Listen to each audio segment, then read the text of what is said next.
Oke guys, assalamualaikum warahmatullahi wabarakatuh. Kembali lagi di Slow Mancing Channel. Kali ini Babang libur dulu ya guys ya, mancingnya guys. Dikarenakan kondisi cuaca kadang hujan, kadang panas, dan situasi angin juga lagi tidak kondusif, lagi kencang-kencangnya. Jadi kemarin dapat info dari rekan-rekan angler yang memancing di Waduk Jatiluhur, Waduk Cirata, Waduk Saguling, Jati Gede. Jadi kondisinya angin itu lagi kencang, jadi kondisi air itu berombak ya guys ya, memungkinkan ikan-ikan pada mabuk ya guys ya. Oke guys, jadi di sini Babang mau sedikit berbagi ilmu, mau sedikit berbagi pengalaman, mau sedikit berbagi informasi buat para angler-angler yang belum tahu atau belum memahami bagaimana sih Bang skema rangkaian kail pancing dasaran itu dan bagaimana persamaan, perbedaan dan juga fungsinya. Oke, di nomor 1 di sini ada skema kail pancing dasaran dengan menggunakan satu kail pancing dan juga satu timah ya. Nah, biasanya skema kail pancing ini digunakan oleh para angler yang suka mancing di pinggir kolam, atau biasanya para angler yang menggunakan rakit gusur ke tengah ya guys ya. Mungkin bagi para angler yang suka ke Cirata, Jangari ataupun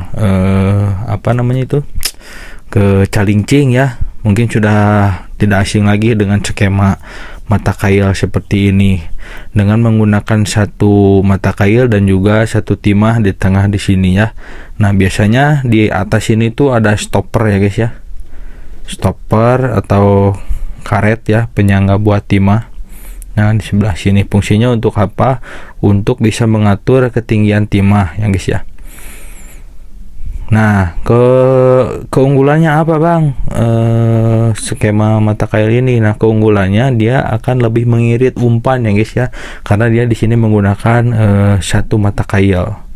Nah, biasanya kalau nggak umpan cacing, umpan geleng ya guys ya. Biasanya mereka menggunakan umpan geleng. Nah, dengan cara bisa di dasar atau bisa digantung. Nah, seperti itu guys. Nah, lanjut kepada rangkaian mata kail yang kedua. Di sini di rangkaian mata kail yang kedua ini dia menggunakan dua mata kail dengan satu timah. Nah, sama di sini juga biasanya di atas dan di bawah timah ini biasanya dia menggunakan stopper untuk bisa mengatur ketinggian timah sesuai dengan yang diinginkan. Nah, biasanya juga nih ini bisa digunakan untuk umpan cacing, digunakan untuk dasaran, ataupun dia bisa menggunakan umpan geleng sesuai sesuai kebiasaan dan sesuai keinginan juga boleh, silahkan. Atau mau pakai satu umpan cacing di sini, satu umpan lumut di sini gitu kan, bisa. Itu bisa ya, mengantisipasi tadi ikan yang berenang di pertengahan air, dia bisa makan umpan yang di sini. Kalau ikan yang makannya di dasar, dia makannya umpan yang mata kail yang di bawah sini ya. Nah, lanjut kepada rangkaian yang ketiga. Nah, rangkaian yang ketiga ini sangat unik sekali ya guys ya. Jadi dia hanya menggunakan satu mata kail dan juga satu timah di bawah. Nah, satu timah di bawah ini dia diikat mati ya guys ya. Kenapa diikat mati? Dia tidak menggunakan stopper di atas maupun di bawah. Jadi langsung saja timah ini diikatkan ke senarnya secara langsung dan dimatikan ya. Dimatikan dikojorin ikatannya ya. Nah, dengan satu mata kail di atas ini gitu. Nah, keunggulannya apa? Tadi sama saja ya seperti yang nomor 1 di sini. Keunggulannya itu untuk mengirit umpan yang kalian pasang, atau kalian kurang budget saya mah Kang cenah, jadi saya mah cuman umpan cacing aja sama lumut cenah, ini juga cuma sedikit. Nah bisa menggunakan rangkaian mata kail yang nomor 3 ini gitu ya. Di sini bisa digunakan cacing, bisa digunakan geleng, bisa digunakan lumut juga. Nah ini guys, dan mengantisipasi juga ketika rangkaian kail pancing kalian terkena jukut ya guys ya, atau gadget gitu tah. Jadi irit lah buat rangkaian mata kail kalian. Nah masuk kepada rangkaian mata kail yang keempat. Di sini sama menggunakan satu timah, satu mata kail ya. Terus apa perbedaannya Bang? Bisa dilihat di gambar. Kalau nomor 3 itu dia di dasar, nomor 4 itu dia di gantung. Jadi jarak antara timah dengan mata kail itu kurang lebih dia punya space antara 3-4 cm, tergantung kebiasaan teman-teman membuat rangkaian pancing ini berapa jaraknya ya. Nah begitu, sama aja, dia bisa dikasih umpan lumut, bisa dikasih umpan cacing, bisa dikasih umpan geleng juga di sini ya.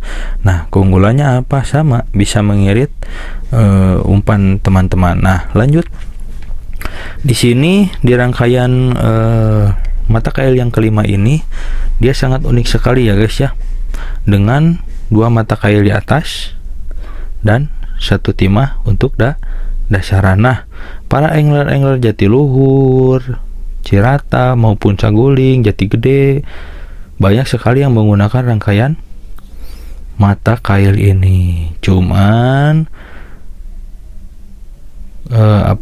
kekurangannya dia itu akan boros di umpan. Cuman untuk potensi ikan bisa memakan itu ada di 80%, tergantung kondisi ikannya ada atau tidak, dan udah rezeki atau belum gitu kan. Kalau udah rezeki ya dapat, kalau nggak rezeki ya digolonos gitu guys ya. Nah menariknya di rangkaian pancing yang kelima ini, kalian bisa memprediksikan bahwa ikan itu makan atau tidak. Kenapa ikan makan atau tidak? Bisa jadi cuman ngabadug aja ya guys ya, karena senar gitu, ngabadug gitu ya. Jadi ikan itu tidak makan. Nah ketika ikan tidak makan terus cuma ngabadug saja, kalau kalian cekatan dalam mecatkeun jejer, bisa saja ikan itu kakait sama kalian ya. Dan banyak juga angler-angler yang dapat ikan kakait dengan rangkaian mata kail seperti ini.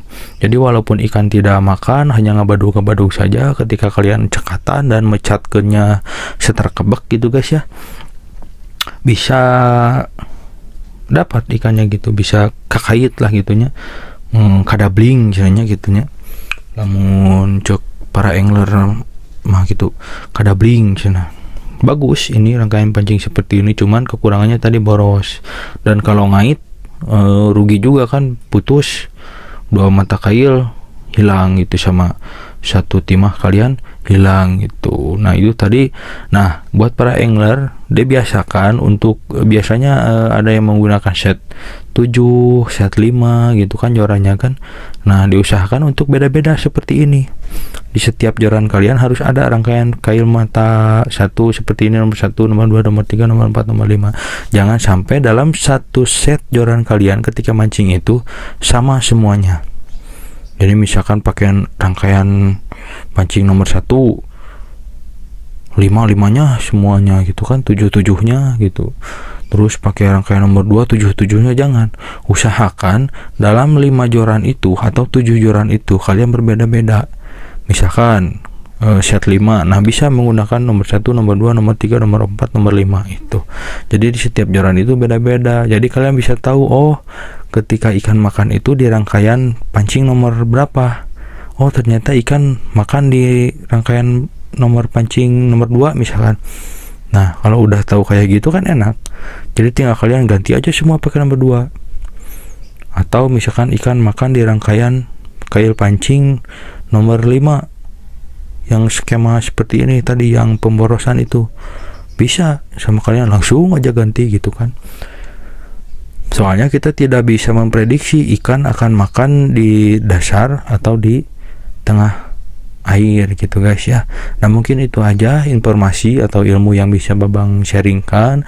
Mohon jangan dibully ya guys ya, karena ini hanya sekedar berbagi informasi sebagai ilmu tambahan buat teman-teman, karena ini juga hasil dari riset dan pengalaman teman-teman dari para angler juga. Nah semoga bermanfaat. Jangan lupa di like, di komen, and di subscribe, dan di share juga kepada teman-teman kalian yang gak tahu rangkaian kail pancing dasaran itu seperti apa ya guys ya. Terima kasih, salam slow buat kalian para angler dimanapun berada. Jangan lupa bersyukur, jangan lupa sehat-sehat semua, dilimpahkan rezekinya. Sampai jumpa di next video. Barangkali ada saran-saran untuk babang mengembangkan video apa lagi, boleh tulis di kolom komentar. Terima kasih. Assalamualaikum warahmatullahi wabarakatuh.